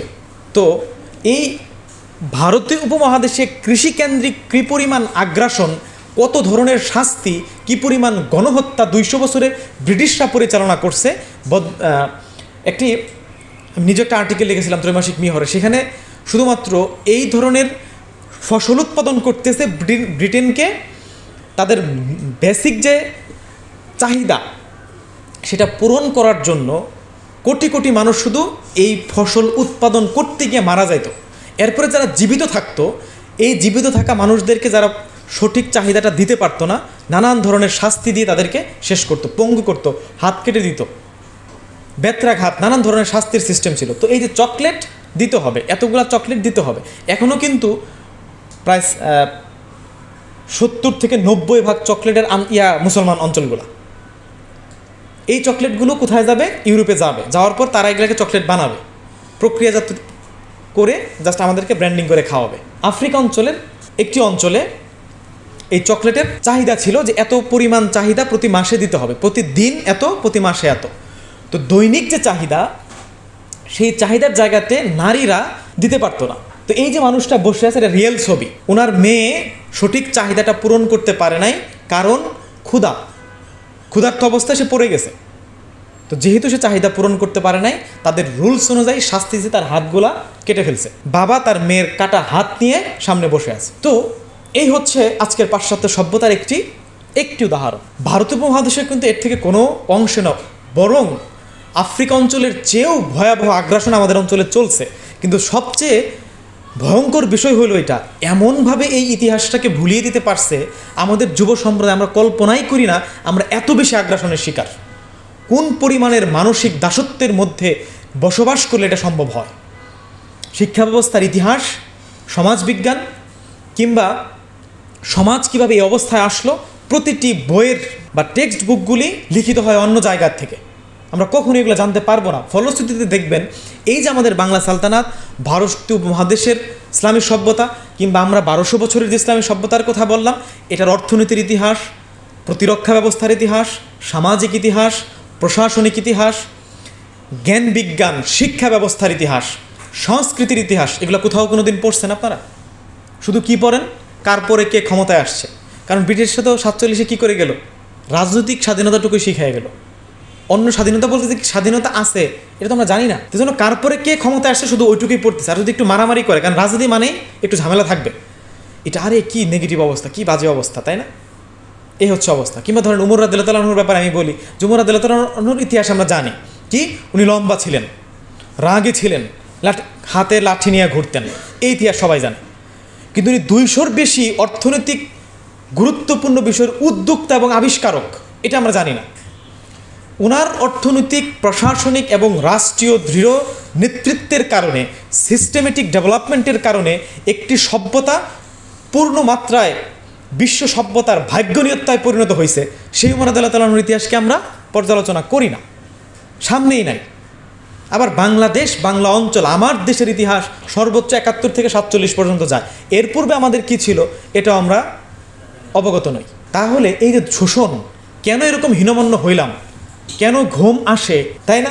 কেন স্বপ্ন দেখতে পারি না, কেন একটা বড় অংশ দেশ ছেড়ে পলায়নের স্বপ্ন দেখি, মানে অন্য দেশে গিয়ে সেটেল হওয়ার স্বপ্ন দেখি, এইগুলির পেছনের কারণটাকে জানতে হবে এবং বুঝতে হবে। তো যাই হোক, এরপরে যে আমরা দেখি ইয়াল্টা কনফারেন্সের একটি ছবি, আমি একটু আগে যেটা বললাম, যে এই সময়েই মূলত পৃথিবী নতুন করে ডিজাইন হয় এবং আজকের ইসরায়েল রাষ্ট্রের প্রতিষ্ঠার যে রূপরেখা, অর্থাৎ মাত্র 2 বছর পরে, ইয়াল্টা কনফারেন্সের 2 বছর পরেই ইসরায়েল রাষ্ট্র হিসাবে ঘোষণা করে, যাদের এখানে কিছুই ছিল না, উদ্বাস্তু হিসাবে আশ্রিত হয়ে আসছিল, তারা এখানে চলে আসে এবং একই সাথে তারা বৃহৎ যে ইসরায়েল, এটি তারা পরিকল্পনা পেশ করে। এই বৃহৎ ইসরায়েলের ব্যাপারে আপনারা জানেন যে এই বৃহৎ ইসরায়েলের ক্ষেত্রে গোটা সৌদি আরব থেকে শুরু করে বিশাল একটি অংশ কিন্তু ইসরায়েল রাষ্ট্রের অন্তর্ভুক্ত। অর্থাৎ এই যে পাশ্চাত্য সভ্যতার প্রাণ কেন্দ্র, মূলনীতি কোথার থেকে আসছে? সুদ ব্যবস্থা কোত্থেকে আসছে? ফেরাউনি সভ্যতার। এখন ইহুদিরা কোন সভ্যতার? ফেরাউনির বিপরীতে কে? মুসা আলাইহিস সালাম ছিল। মুসা আলাইহিস সালাম, এখন এরা তো মুসা আলাইহিস সালামকে মানে আসলে সে অর্থে ভিন্নভাবে আখ্যায়িত করতেছে। কাব্বালা নামক যে গ্রন্থটা, যেটার মধ্য দিয়ে আজকের আন্তর্জাতিক আইন, আন্তর্জাতিক যে সিস্টেম তারা দাঁড় করাইছে, এটা তো আসলে তাওরাত না। পরবর্তীতে সৃষ্ট যে মেথোডোলজি, এটি হচ্ছে ফেরাউনি সভ্যতার মেথোডোলজি। সেই ফেরাউনি সভ্যতার আজকের যে হাবগুলি এক একটা, ব্রিটেন, ফ্রান্স, আমেরিকা, তাদের মূল ধর্মীয় রাষ্ট্র কোনটা হবে? এই পূর্বের যে এই বৃহৎ ইসরায়েল রাষ্ট্র, এটি হচ্ছে তাদের প্রাণ ভ্রমর। এই জন্য পাশ্চাত্য সভ্যতা বলেন, ইউরোপ বলেন, আমেরিকা বলেন, মূল কথা হচ্ছে জায়নবাদী পাশ্চাত্য সভ্যতা। জায়নিস্ট কারা? এই যে এরা।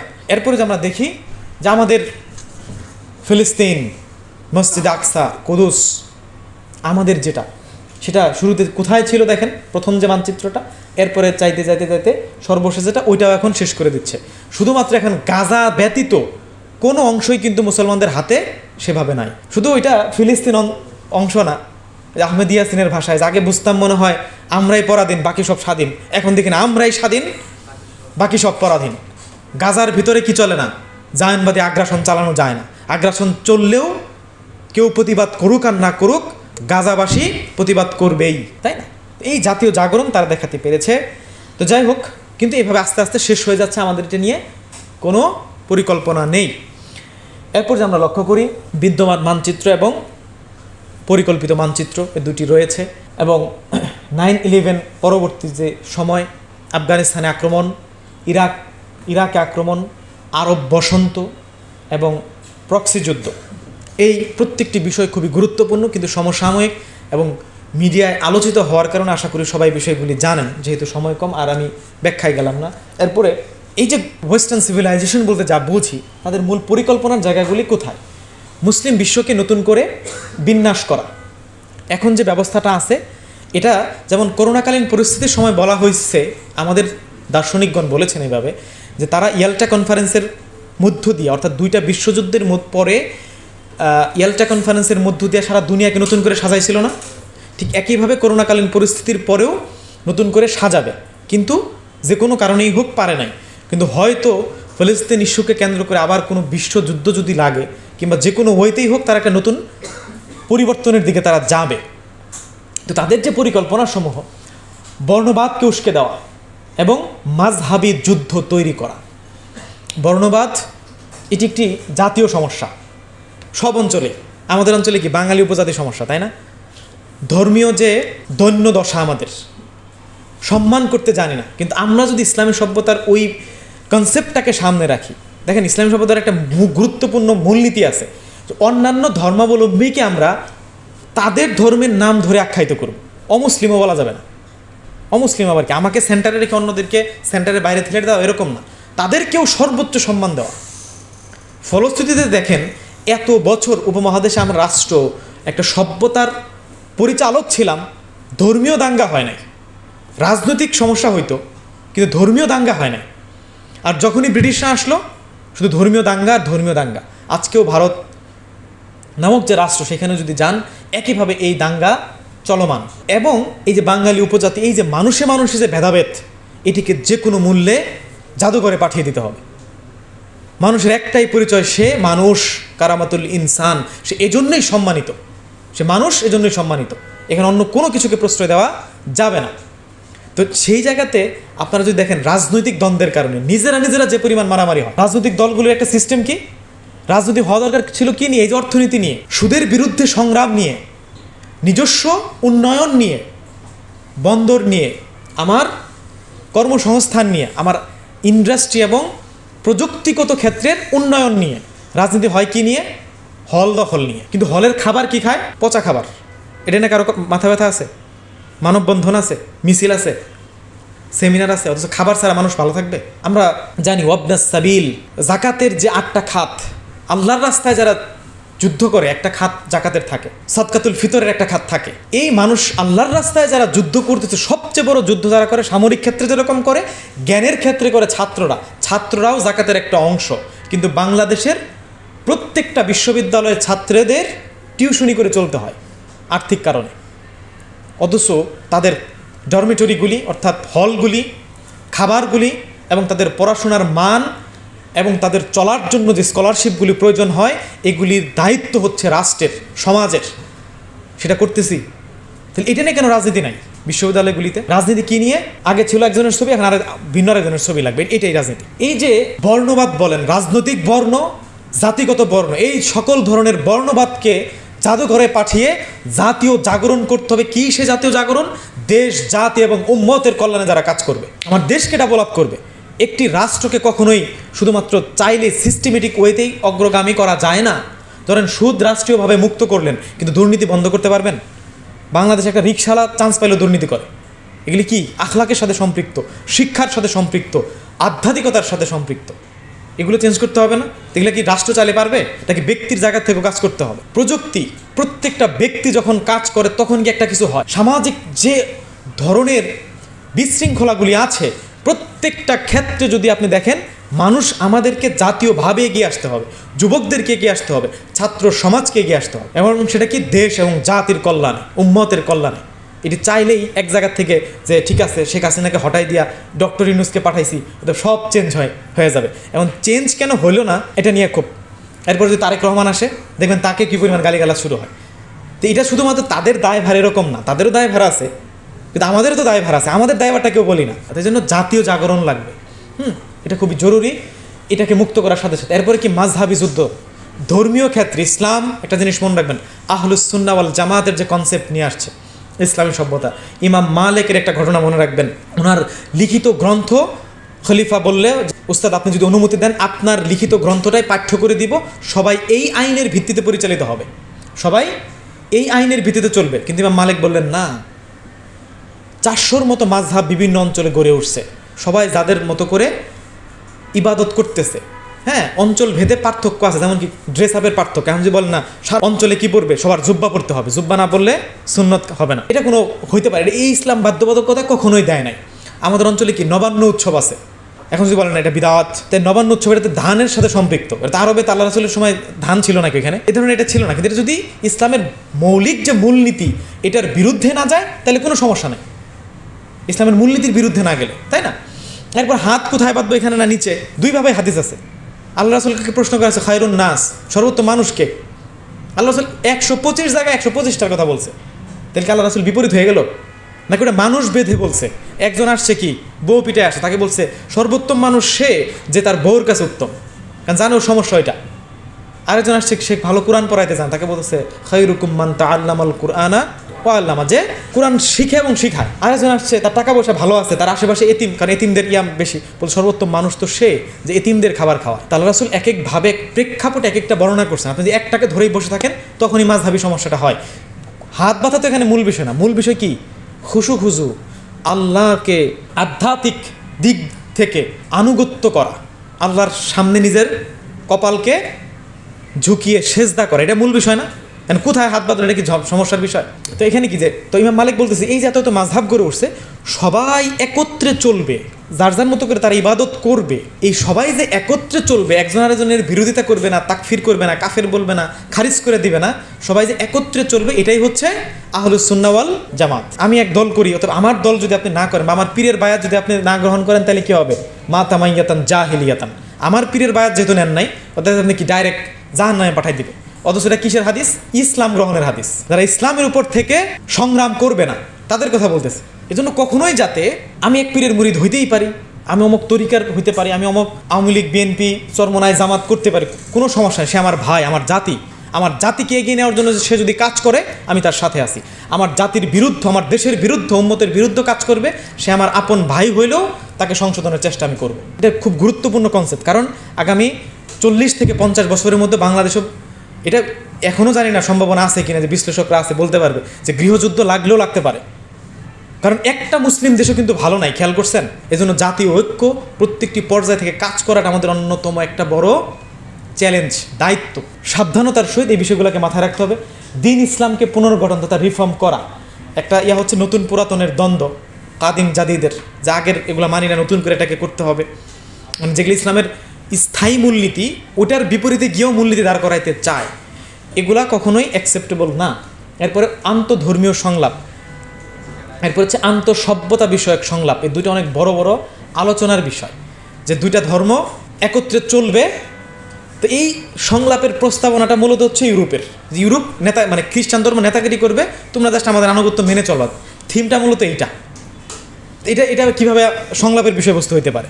এরপরে কি আন্তঃসভ্যতা সংলাপ, সব দুইটা সভ্যতা একসাথে চলবে, তার মানে হচ্ছে এখানেও আমাদেরকে দমায় রাখবে, তারাই চালাবে। কারণ তাদের যে মেথড, তাদের যে মডার্নিজম, এটার মধ্যেই তো ভিন্ন ভাষাকেই তারা অ্যাকসেপ্ট করে না, ভিন্ন ধর্মকেই তারা অ্যাকসেপ্ট করে না, তারা আরেকটা সভ্যতাকে কীভাবে অ্যাকসেপ্ট করবে? তো সুতরাং এগুলো হচ্ছে আমাদের একাডেমিতে প্রবেশ করাইছে, কিন্তু এগুলো মূলত হচ্ছে শোষণেরই একটা হাতিয়ার। এই জন্য এইসব ফাঁদে পা দেওয়া যাবে না। যাই হোক, পাশ্চাত্য ইসলামের প্রসার ও প্রসারকে বাধাগ্রস্ত করার জন্য ইসলামফোবিয়া এবং চরমপন্থী যে দলসমূহ আছে সেগুলোকে সমর্থন করা। একটা জিনিস বলে যায়, সেটা হচ্ছে ইসলামী সভ্যতার কথা বললাম না আজকে, কি বলছি? 1 নম্বর আল আদালাতু আসাসুল মুলক, আদালত। দ্বিতীয়ত ন্যায়ভিত্তিক অর্থনীতি, সামাজিক নিরাপত্তা। চতুর্থ শিক্ষা ব্যবস্থা, কৃষি। এরপরে উন্নত খাদ্য ব্যবস্থা। এভাবে করে অনেকগুলি মূলনীতি আছে। এইটা বা এই আদালত, আখলাক, সামাজিক নিরাপত্তা যে রাষ্ট্র দিতে পারে, যে রাষ্ট্রপ্রধান দিতে পারে, সেটা যদি বাবার পরে ছেলে ক্ষমতায় আসে, ওটাকে আমরা ইসলামী সভ্যতার রাষ্ট্র বলবো। আবার কেউ অন্যভাবে ক্ষমতায় আসছে তাকেও বলবো। কিন্তু এই মূলনীতি না থাকলে সে যে ওয়েতেই ক্ষমতায় যাক, তাকে আমরা কখনোই ইসলামী রাষ্ট্র বলতে পারি না। অর্থনীতি চালাতে পারেন না, কোনো যোগ্যতা নাই, কোনো প্রস্তাবনা নাই, বললাম সব উল্টাই ফেলবো, এগুলো কোনো প্রসেসিং না। এই জন্য হচ্ছে ভোটিং সিস্টেমে ক্ষমতায় যাবেন না অন্য কোনো ওয়েতে ক্ষমতায় যাবেন, এর থেকেও বড় বিষয় আপনি ক্ষমতায় গিয়ে কি করবেন এটাকে দেখান। আপনি টেকনোলজিক্যাল ডেভেলপমেন্ট করবেন, আপনার কয়টা বিজ্ঞানী আছে? কিছুই নাই। এরপরে অর্থনৈতিক ক্ষেত্রে শক্তিশালীভাবে একটা দেশের অর্থনীতিকে সমৃদ্ধ করবে, অভ্যন্তরীণভাবে উন্নয়ন করবে, এই ধরনের কয়েকজন ব্যক্তিত্ব এবং সামষ্টিক শক্তি আছে?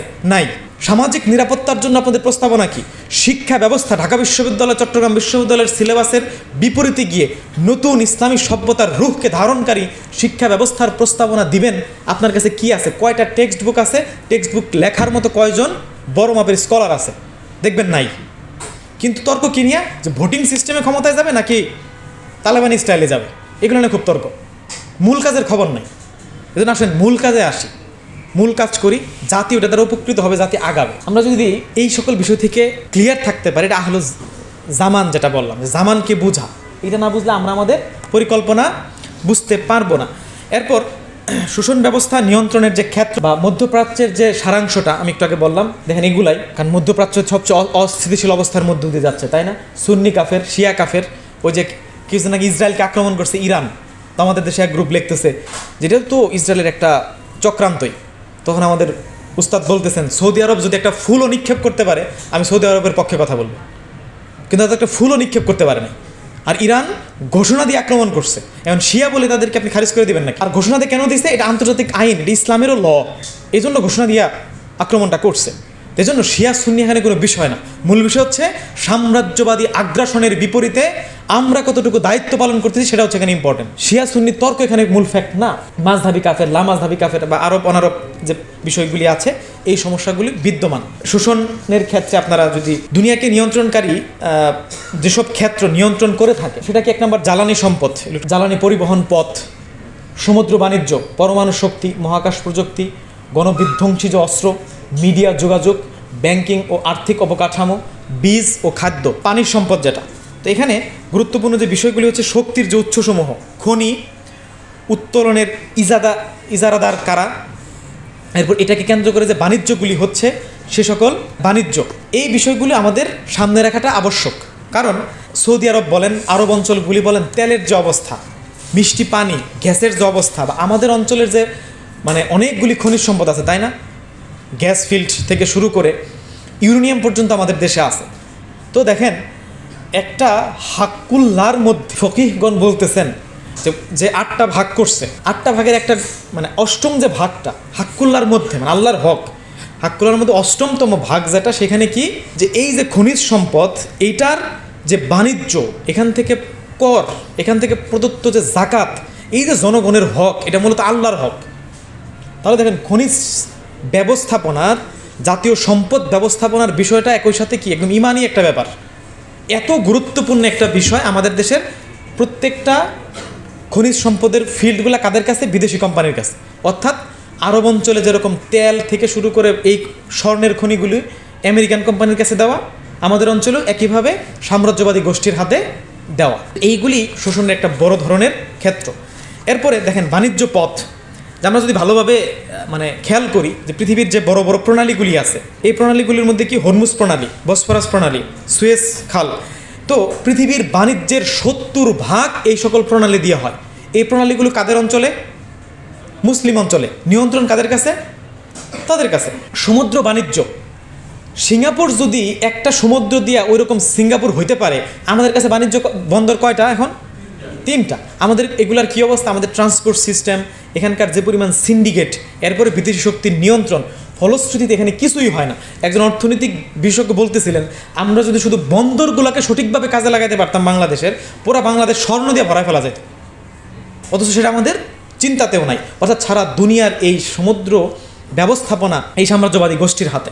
মহাকাশ প্রযুক্তির ক্ষেত্রে আপনারা যদি দেখেন যে আমাদের ইউনিভার্সিটিগুলির থেকে ধরেন আমেরিকার যে এমআইটির সমান বাজেট কিং সাউথ ইউনিভার্সিটি, যেটা টেকনোলজিক্যাল ইউনিভার্সিটি, যেটা এর থেকেও বেশি বাজেট, অথচ এমআইটির থেকে কী বের হয় আর সৌদি আরবের ইউনিভার্সিটি থেকে কী বের হয়?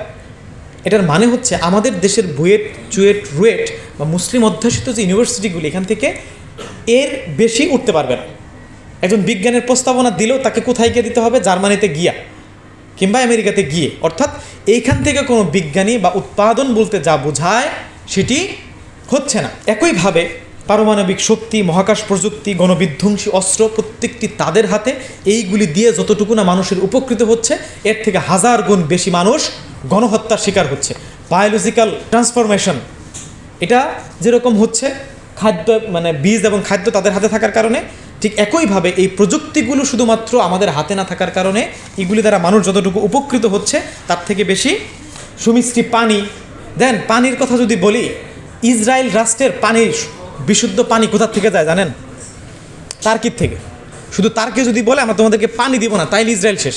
তাহলে দেখেন এভাবে করে প্রত্যেকটা বিষয় আমাদের অঞ্চলে বা নিয়ন্ত্রণগুলো শুধুমাত্র আমাদের হাতে না থাকার কারণে এই ভয়াবহ অবস্থার সৃষ্টি হচ্ছে। এবং সর্বশেষ যেটা বললাম, বীজ এবং খাদ্য, আমরা যেটার সবচেয়ে বড় ভুক্তভোগী বাংলাদেশের প্রেক্ষিতে, যে আমাদের দেশের সমস্ত বীজ সিস্টেমগুলো অন্যদের হাতে।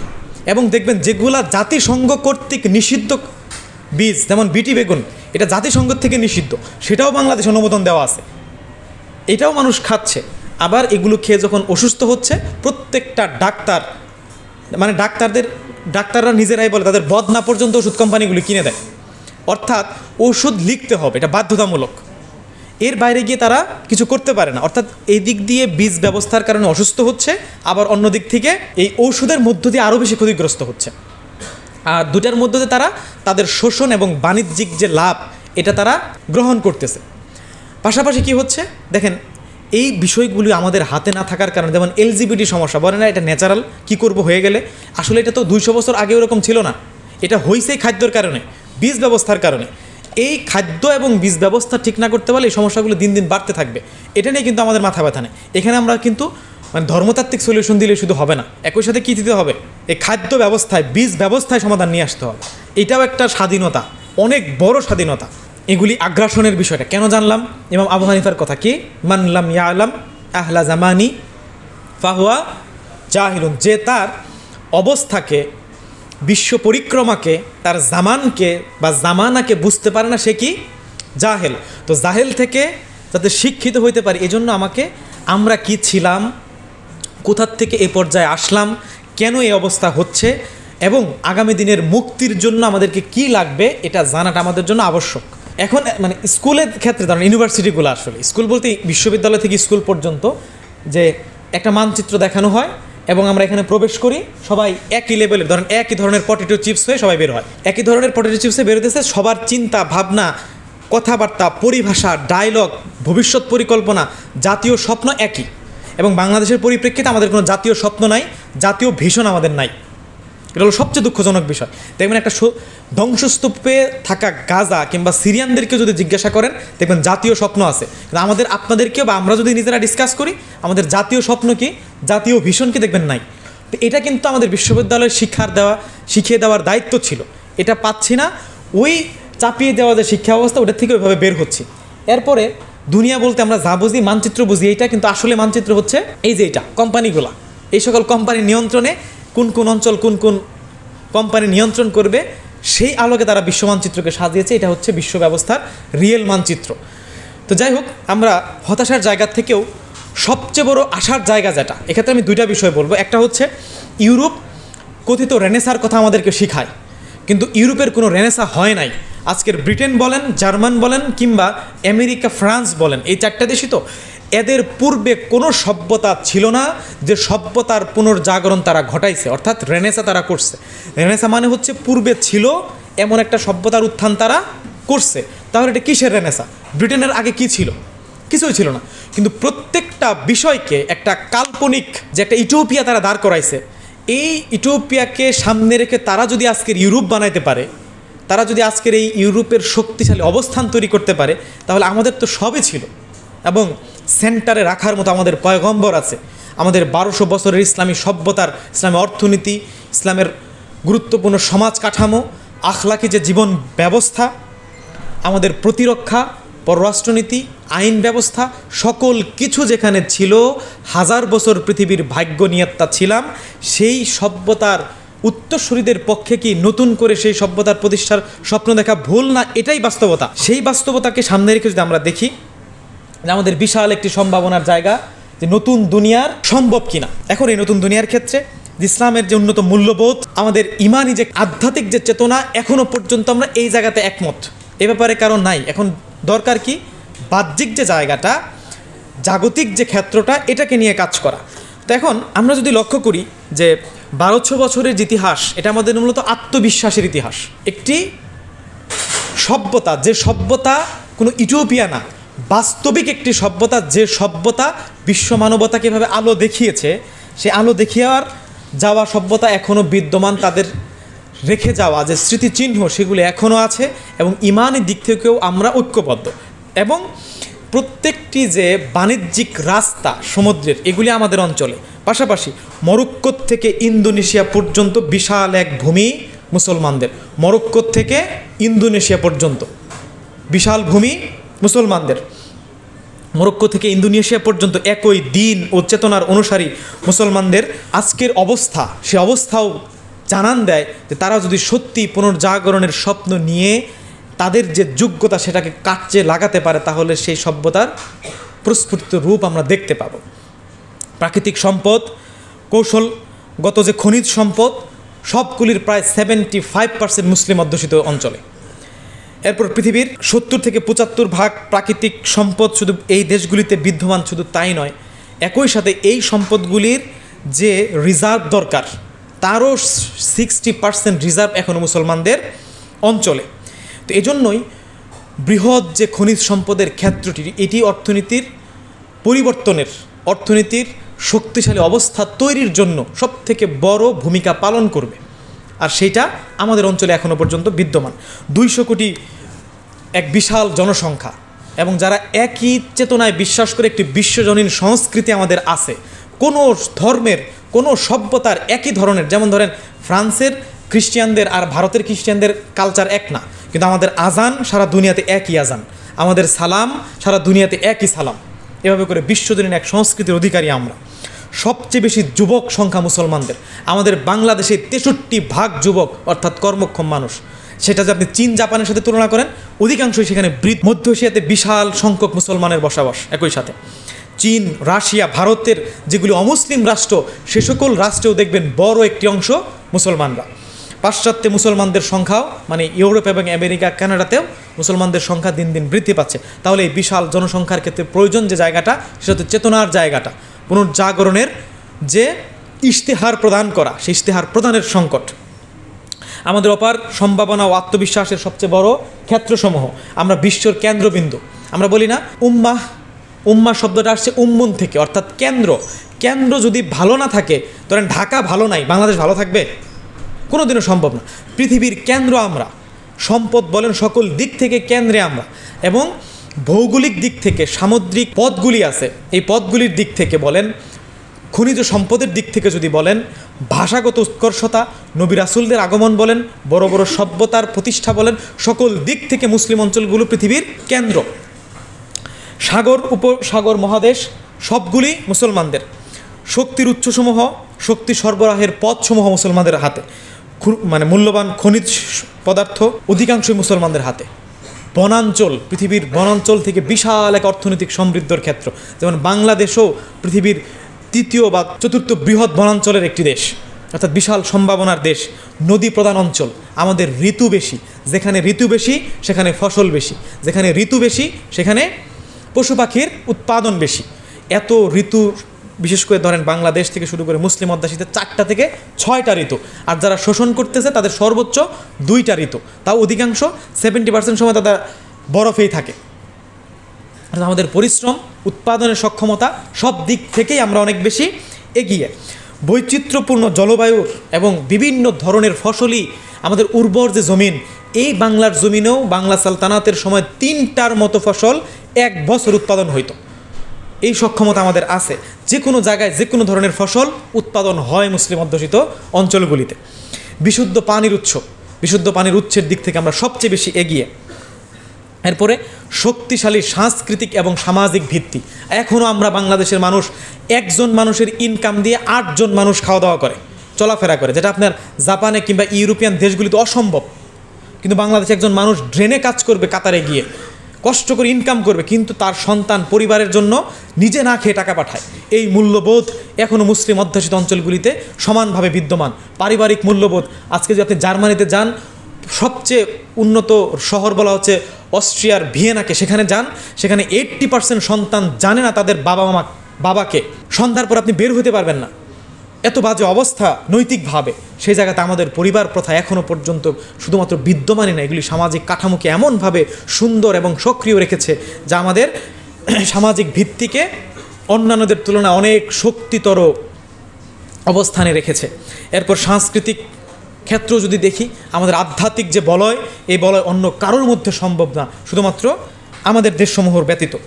এরপর যুব সম্প্রদায়, এই যুব সম্প্রদায়কে যদি কাজে লাগানো যায়, যুব সম্প্রদায় কতটা নিজেদের জায়গার থেকে দেশ ও জাতির কল্যাণের জন্য নিজেদেরকে নিবেদিত করতে পারে, শুধুমাত্র রাজনৈতিক স্বাধীনতার জন্য, মানুষের জন্য। প্রতিটা সময় ব্রিটিশ বিরোধী আন্দোলনের আমাদের অঞ্চল এমন এক অঞ্চল যেখান সম্পর্কে বলা হয় বাংলার জমিনে এমন কোনো মাটি নেই যার নিচে কাফনবিহীন শহীদেরা ঘুমায় না। 200 বছর ব্রিটিশদের বিরুদ্ধে আমরা সংগ্রাম করে অঞ্চলকে রাজনৈতিক স্বাধীনতা আমরা দিয়েছি।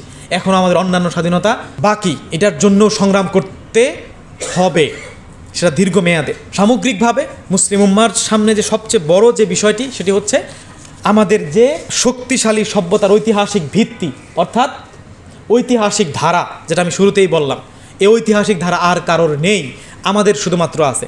আমরা পরীক্ষিত, আমরাই একমাত্র পৃথিবীকে ক্ষুধা, দারিদ্র্যমুক্ত, আদালতপূর্ণ, আখলাকপূর্ণ বিশ্ব সভ্যতা উপহার দিতে পেরেছিলাম, বাংলা অঞ্চল উপহার দিতে পেরেছিলাম, ভারতীয় উপমহাদেশ উপহার দিতে পেরেছিলাম।